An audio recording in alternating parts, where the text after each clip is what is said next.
ભરતી અંગે કચ્છના શિક્ષકોને નડતા પ્રશ્ન અંગે રજૂઆત કરી। કચ્છ જિલ્લા શિક્ષક સંઘ પ્રમુખ નયનસિંહ જાડેજા। અમારા શિક્ષકોના ઘણા બધા પ્રશ્નો હમણાં વેકેશન દરમિયાન આવ્યા છે।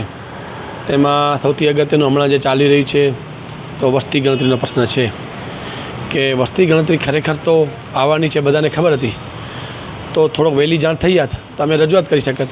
તો અમે એમ કહેતા હતા કે ભાઈ વેકેશન દરમિયાન નહીં પણ ખુલતા વેકેશને વસ્તી ગણતરી કરવામાં આવે। અને તે તંત્રમાં જ્યારે જાણ કરી તો તંત્રનું કહેવું એવું છે કે તારીખો આખા રાજ્ય લેવલથી હોય છે, તેથી તારીખો બદલવી શક્ય નથી। તો અમે એમ કીધું કે ઉનાળો છે તો સવારનો ટાઈમ કરો, તો સવારનો ટાઈમ કરવામાં આવ્યો છે।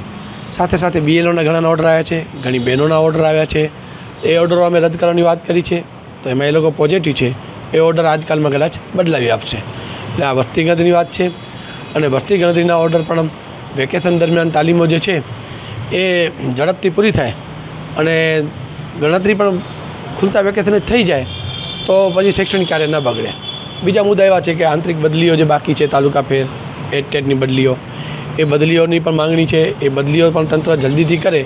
જિલ્લા ફેર બદલી હમણાં કેમ્પ ચાલી રહ્યા છે, એ પૂરા થાય અને આ બદલી પણ કરવામાં આવે તો વેકેશનમાં એક નિર્ણય આવી જાય।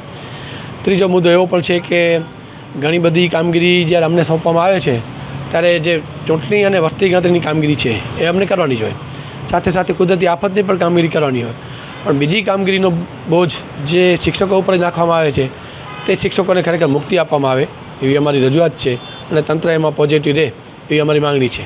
અને છેલ્લો મુદ્દો એવો છે કે 2005 સુધીના બધાને પેન્શન મળે છે, તો બાકીના કર્મચારી છે એનો વાંક શું?